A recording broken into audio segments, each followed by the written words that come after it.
Hola y bienvenidos a Epilix Primeros Pasos.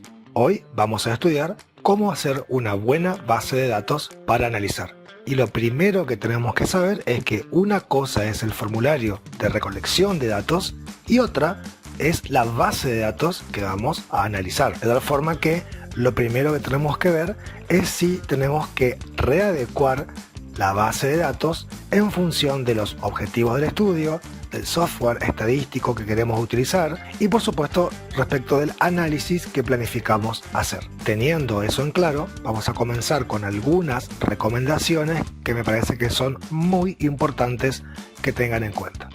Comencemos con la primera recomendación: cada cosa en su lugar. Cada fila tiene que ser lo que representa las respuestas de un sujeto o cada unidad de análisis, y cada columna va a estar encabezada con el nombre de la variable, y cada celda de intersección de cada fila y cada columna va a tener el valor de cada variable de cada sujeto de nuestro estudio. Recomendación número 2. Podemos codificar tanto las respuestas como las preguntas. Podemos codificar las respuestas, por ejemplo, poner el número 1 si es sí, número 2 si es no, pero cuando hacemos esto tenemos que tener en cuenta que después no tiene ningún sentido calcular promedios, como por ejemplo medias, medianas, en campos no numéricos. Hay que acordarse que en ese caso el 1 significa sí y el 2 significa no. No tendría ningún sentido calcular el promedio de conoce el diagnóstico, ¿no? También podemos codificar, decía, las preguntas, porque a veces las preguntas son muy largas para poner como nombre de la variable. Entonces podemos poner, por ejemplo, número 1 significa la de la madre, número 2, la pregunta número 2 significa si conoce el diagnóstico, y así con cada una de las preguntas. Tenemos que tener a mano, si hacemos esto, el listado de los códigos y su significado para luego saber qué significa cada columna. Número 3, que es súper importante porque es muy frecuente que se cometan estos errores. Pusimos como título de la recomendación número 3, números con números, letras con letras. Y esto tiene que ver porque en los campos numéricos no deben haber otros caracteres que no sean números. Entonces, si por ejemplo estamos consignando la edad, ponemos 29, no 29 años. Lo mismo si tenemos que consignar aclaraciones. No hay que hacer esas aclaraciones en los campos, que deben ser uniformes. Es sí o no.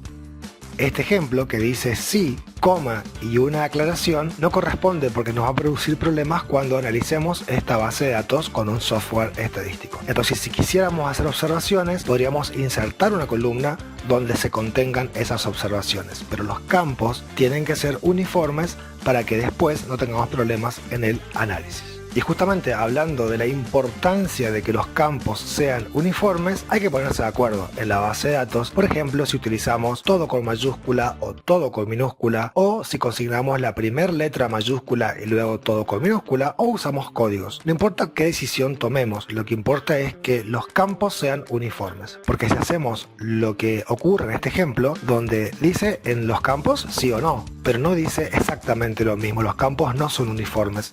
Hay algunos que tienen mayúsculas, otros que son todo con minúscula, el último tiene la primera letra mayúscula y la O en minúscula. Entonces lo que quisiéramos que ocurra es simplemente esto, que hay dos personas que dijeron que sí, dos personas que dijeron que no, cada uno es un 50% y el total de 4 personas es el 100%. Pero si consignamos como está en este ejemplo, lo que va a ocurrir es esto. Va a decir, una persona dijo que sí con mayúscula, 25%. Una dijo todo que no en mayúscula, 25%. Y así no nos sirve para analizar la base de datos.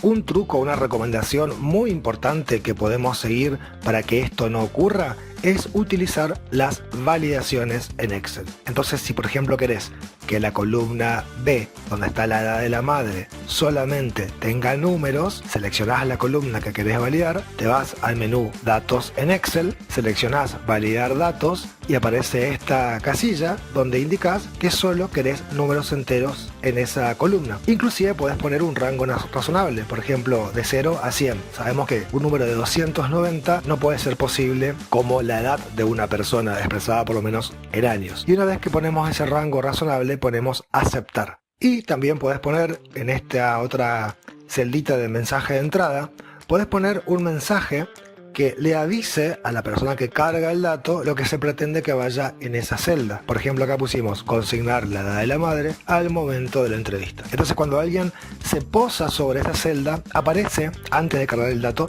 aparece ese cartel que orienta al que carga el dato a lo que tiene que hacer, ¿no? Lo que tiene que hacer correctamente. Cuando uno hace este tipo de validaciones, si alguien consigna un número erróneo que se sale del rango que hemos configurado, por ejemplo acá se puso 290, entonces aparece un mensaje de error que dice: en este campo solo debe consignarse números enteros sin decimales entre 0 y 100. Y de esa forma ya vamos previendo posibles errores en la carga de los datos. Y la última recomendación que les muestro que pueden aplicar es esta. Podemos en otra hoja del mismo Excel consignar las opciones que uno quiere que se desplieguen en alguna columna en particular. Por ejemplo, sí o no. Entonces te vas a la base de datos, de la hoja 1, seleccionás la columna que te interesa validar, te vas a validación de datos, seleccionás la opción lista y vas a ese icono. Y ahí marcás en la hoja 2 las opciones que quisieras que aparezcan en esa columna. En este caso era sí o no. Apretás el icono rojito y aceptás. Entonces, si alguien comete un error en la carga, por ejemplo acá pusieron sí todo con minúscula, va a recibir un mensaje para que sea corregido. Bueno, de esa forma te evitas muchos problemas que después surgen en el análisis de la base de datos con los programas estadísticos que vamos a aplicar más adelante. Bueno, espero que les haya sido de utilidad estos consejos. Si conocen alguno, coméntenme y nos vemos en la próxima.